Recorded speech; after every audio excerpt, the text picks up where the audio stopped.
Assalamualaikum warahmatullahi wabarakatuh. Halo Sobat Balapmania, selamat datang kembali ke channel 35 Saputra. Saat ini bisa admin katakan bahwa Veda Ega Pratama adalah harapan pembalap Indonesia di kancah balapan atau di ajang balapan Eropa. Sebenarnya untuk ajang balapan di Eropa, ada dua pembalap muda perwakilan Indonesia yang ikut serta di dalam ajang ini, yaitu satunya di Junior GP dan juga satunya di Red Bull MotoGP Rookie Cup. Dan kedua-dua ajang ini adalah program dari Road to MotoGP.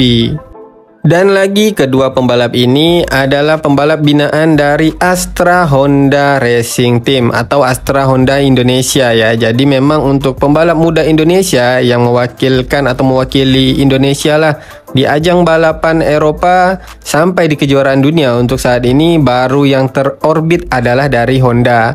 Sedangkan untuk Yamaha sebenarnya ada sob. Tetapi sayangnya pembalap Yamaha diikutsertakan dalam ajang kejuaraan dunia Superbike pada kategori World Supersport 300. Untuk pembalap Honda yang admin maksudkan yang ikut serta di dalam ajang balapan Eropa, satunya pasti sobat-sobat balapannya sudah pada tahu ya, siapa lagi kalau bukan Veda Ega Pratama yang mengikuti ajang Red Bull MotoGP Rookie Cup.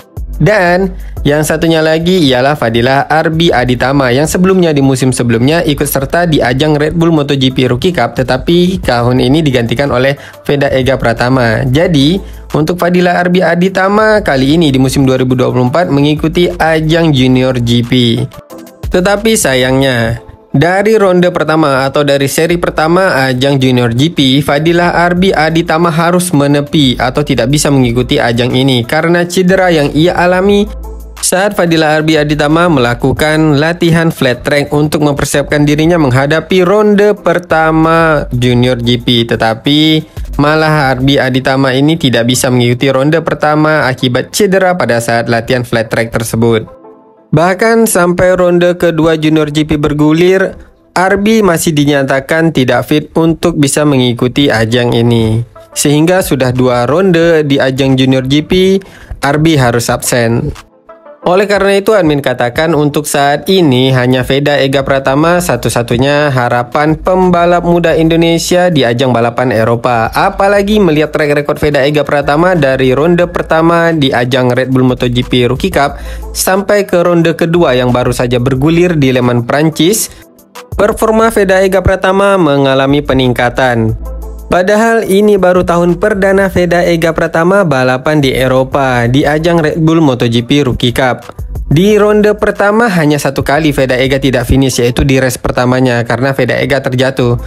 Kemudian selanjutnya pada race kedua di ronde pertama dan juga di race 1 dan race 2 pada ronde kedua, Veda konsisten meraih poin. Bahkan pada saat race kedua di ronde kedua, Veda Ega sempat mencatatkan waktu tercepat saat menjalani balapan. Namun begitu tetap saja, pasti sobat-sobat Balapmania dan juga admin secara pribadi pastinya tetap menaruh harapan kepada Fadilah Arbi Aditama di ajang Junior GP untuk bisa mengharumkan nama Indonesia serta mengibarkan merah putih seperti yang Fadilah Arbi Aditama lakukan pada saat Junior GP di musim lalu, di mana pada seri Barcelona Fadilah Arbi Aditama berhasil naik di podium tertinggi.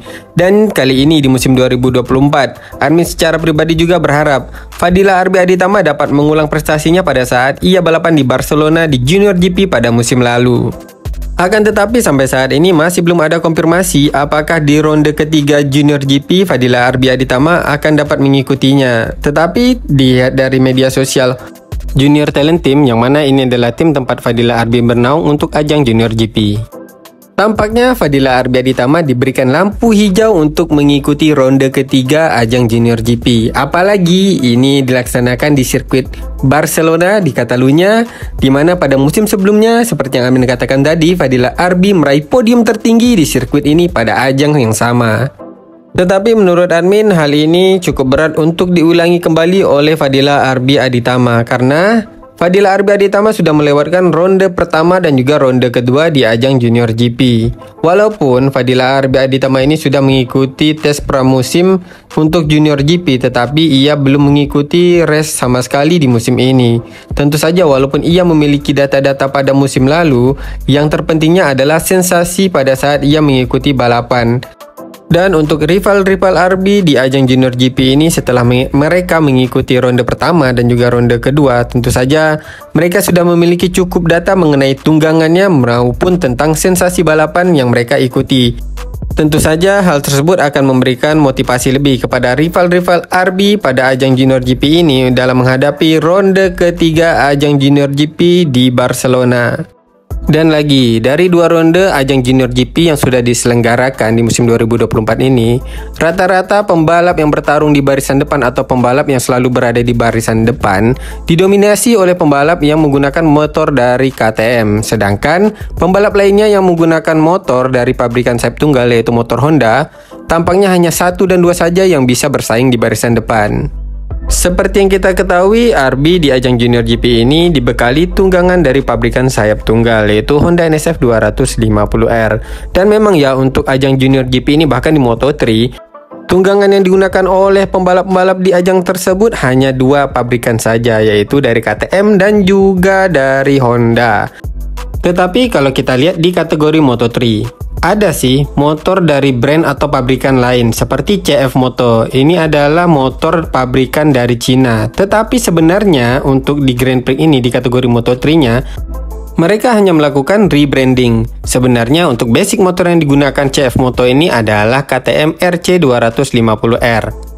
Seperti halnya Yamaha Thailand, yang mana pada saat gelaran MotoGP diselenggarakan di sirkuit Buriram, Thailand, dan Yamaha Thailand ini mendapatkan jatah wildcard di kategori Moto3, mereka menggunakan KTM RC250R yang di-rebranding menjadi Yamaha Thailand.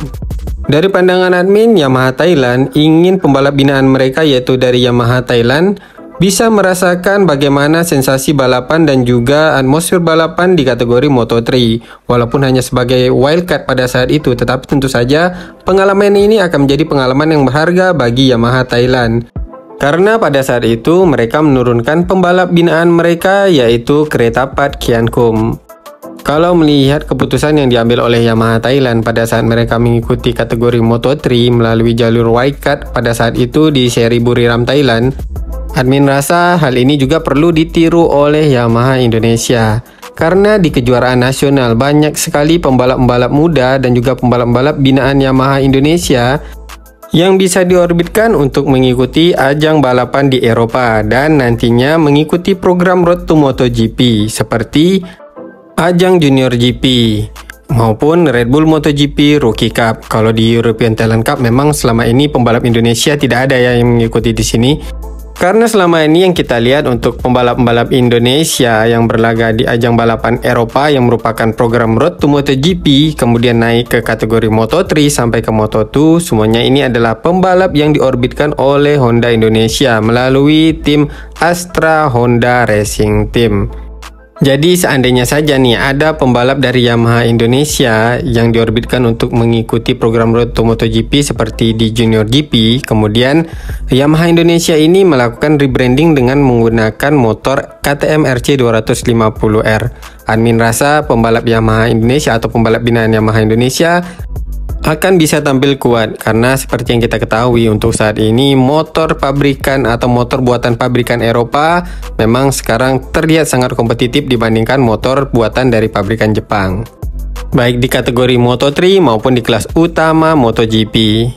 Oke sob, kembali lagi ke Fadilah Arbi Aditama yang mana ia pada ronde ketiga atau seri ketiga Junior GP kali ini di sirkuit Barcelona di Catalunya ya. Fadilah Arbi Aditama ini akan menjalani debut perdananya di musim 2024 di ajang Junior GP ini. Nah ini memang apabila ia sudah dinyatakan benar-benar fit untuk mengikuti balapan di akhir pekan ini. Setelah sebelumnya, Arbi melewatkan ronde pertama dan ronde kedua di ajang Junior GP pada musim 2024 ini, tentu menghadapi ronde ketiga di Barcelona tidaklah mudah. Tetapi, Fadilah Arbi membawa pengalaman dari musim sebelumnya di mana pada musim sebelumnya seperti yang Amin katakan tadi bahwa Arbi meraih podium tertinggi di sini pada saat ia mengikuti ajang Junior GP. Pastinya akan ada data-data penting dari musim sebelumnya yang bisa digunakan oleh Arbi untuk menghadapi ronde ketiga di ajang Junior GP. Dan ini merupakan penampilan pertama Fadilah Arbi Aditama di musim ini pada ajang Junior GP. Semoga saja pasca cedera yang dialami oleh RB pada saat ia melakukan latihan flat track dalam mempersiapkan dirinya untuk menghadapi Junior GP di musim ini tidak akan mengganggu penampilan RB pada ronde ketiga di Catalunya Barcelona. Oke sob, jadi kesimpulan yang dapat admin berikan pada video kali ini yaitu yang pertama adalah bahwa Veda Ega Pratama dan juga Fadila Arbi Aditama adalah harapan pembalap Indonesia yang dapat mengharumkan atau mengibarkan merah putih di ajang balapan Eropa dalam program Road to MotoGP. Dan yang keduanya adalah Fadila Arbi Aditama siap untuk menghadapi ronde ketiga di Junior GP. Tetapi di ronde ketiga ini merupakan penampilan pertama RB di Junior GP pada musim ini. Dan yang ketiga ialah RB akan menghadapi Junior GP ronde ketiga yang dilaksanakan di Barcelona Catalunya ini dengan membawa bekal hasil yang positif dari musim sebelumnya saat RB meraih podium tertinggi di Barcelona ini. Kemudian kesimpulan yang keempat dan merupakan kesimpulan yang terakhir dari admin ialah Veda Ega Pratama dari ronde pertama dari penampilan perdananya di ajang balapan Eropa di Red Bull MotoGP Rookie Cup terus saja menunjukkan peningkatan. Bahkan bisa admin katakan penampilan perdana Veda Ega Pratama di ajang balapan Eropa ini mungkin lebih baik dari penampilan senior-senior Veda Ega Pratama sebelumnya pada saat perdana mereka mengikuti ajang balap di Eropa. Oke sob, sekian dulu pembahasan di video admin kali ini. Semoga saja informasi ini bermanfaat untuk sobat-sobat balap mania semuanya. Apabila ada salah-salah kata di dalam penyampaian admin di video kali ini, admin mohon maaf. Akhir kata admin ucapkan, Assalamualaikum warahmatullahi wabarakatuh. Salam balap mania.